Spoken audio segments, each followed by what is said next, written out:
Bom dia, meu nome é Leonardo Lopes e você está no Filosofia e Fé Cristã. Hoje vamos fazer um áudio um pouco diferente.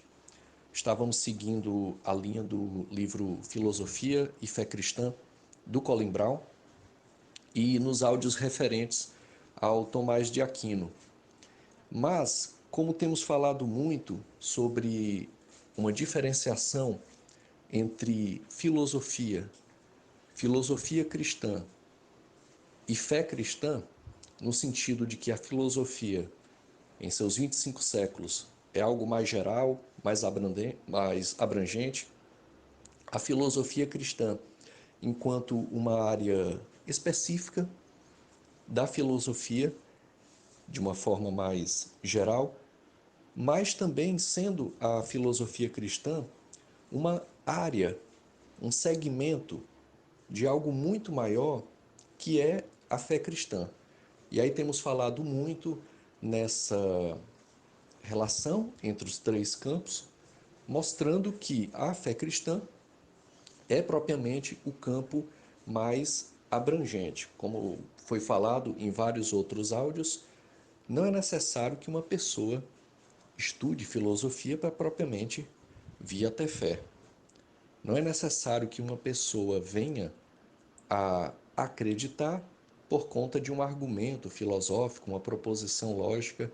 Quer dizer, a fé cristã, ela necessita de uma experiência pessoal que vem a partir de um chamado primeiro, que é o chamado de Deus, o chamado da revelação. Então, nesse sentido, e nessa busca desses áudios de uma fé que pensa e de uma razão que crê, coincidiu, e Deus assim está me permitindo falar, sobre um pouco mais dessa relação entre a teologia e a filosofia. Desde o começo nós temos tratado que ocorre muitas vezes um problema dentro da academia, que é o fato de a teologia tratar estritamente da fé, a filosofia tratar estritamente da razão, e as duas não terem um momento de dialogar, ou mesmo no que nós poderíamos chamar de zonas de interseção. Mas me parece que pensar e viver, experienciar uma fé que pensa e uma razão que crê é fundamental para que possamos ir realmente ao que interessa, que é elucidar o real. A filosofia, desde o princípio, busca isso. Mas o que se percebe muitas vezes na academia é uma partição em que acaba caindo. Eu gosto de usar muito esse exemplo. O escritor Rubem Alves, ele tem um livro chamado Filosofia da Ciência, e lá no primeiro capítulo, onde ele faz um elogio ao senso comum, mostrando que o senso comum é a base do processo científico, que é posterior. E lá ele usa o exemplo que eu gosto de chamar da sinfonia perdida.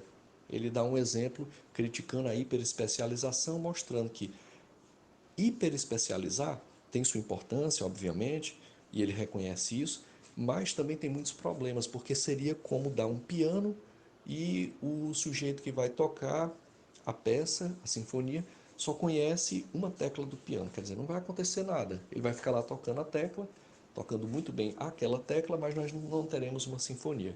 Muito melhor, nos parece, conhecer pouco, mas de tudo.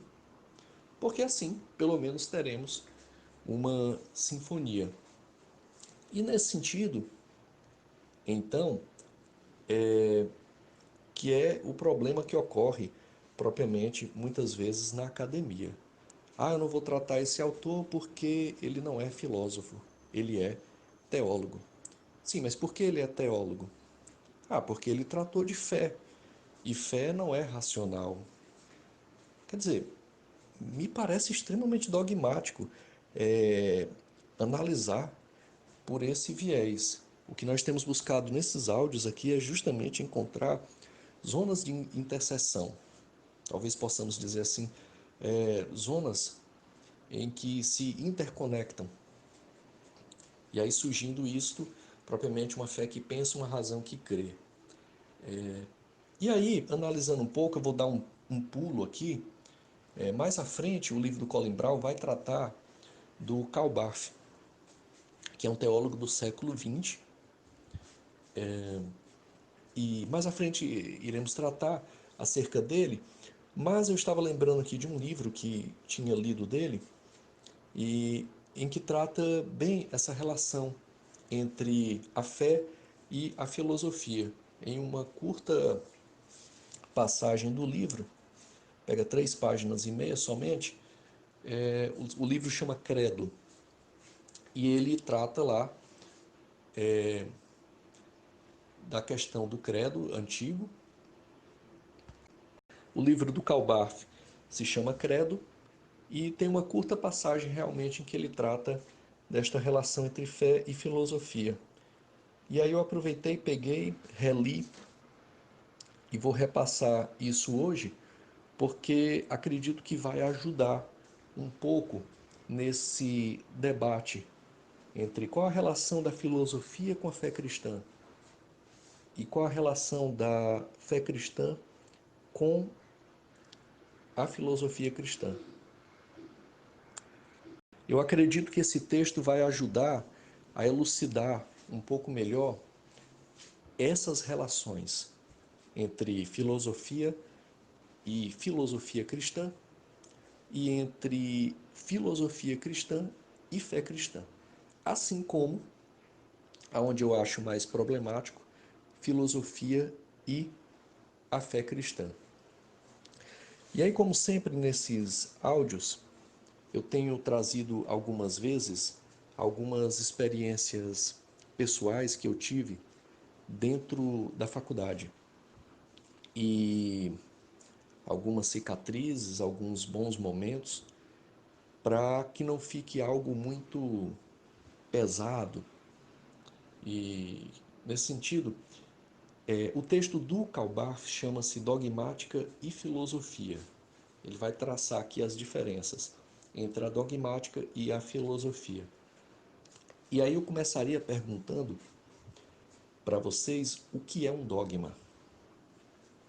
Eu me lembro que na faculdade, eu já contei isso em áudios anteriores, eu tinha um colega que de curso de filosofia, na época da graduação, em que uma vez eu apresentei um trabalho sobre Aristóteles e ele gostou muito, elogiou, fez um elogio diante do professor, diante da turma, e a partir dali ele passou a me chamar de filósofo e sempre me perguntava um ou outro assunto. E um dia ele veio me falar um assunto acerca de uma questão sobre o sofrimento humano e queria meio que uma resposta. Imagine-se, dar uma resposta precisa sobre a questão do sofrimento humano. Mas, então na época, eu me lembro que na época eu disse assim para ele, eu digo, olha, talvez meio que querendo fechar um pouco a questão, porque eu não ia conseguir dar uma resposta sobre isso, sobre o sofrimento humano. Era algo mais ou menos sobre esse tema. E eu falei que as minhas questões estavam resolvidas na Bíblia.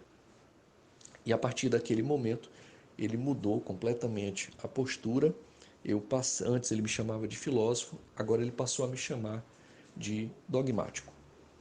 E aí ele chegava e dizia, olha, você até que é inteligente e tal, mas você é muito dogmático, você tem que deixar de ser dogmático, vamos pensar, vamos refletir. E por que eu estou falando isso? Porque essa é a visão mais ingênua do que é um dogma. O dogma é entendido como aquilo que não pode ser refletido, apenas obedecido. E fica aí como que uma pecha de obedecido enquanto cegamente, mais ou menos como uma guerra, um superior militar mandar um soldado cometer uma ação em que ele percebe que não vai dar certo, uma ação suicida, né, nesse sentido, mas ele tem que cumprir. É uma obediência cega. E essa é a visão mais comum que se tem de um dogma, o que não me parece ser o caso, porque o dogma parte de uma revelação e esta revelação deve ser obedecida. Isso não quer dizer que ela não possa ser verificada em termos racionais ao longo da história. Vamos pegar, por exemplo, aqui um dogma que vem do Decálogo: não matarás. Muito bem.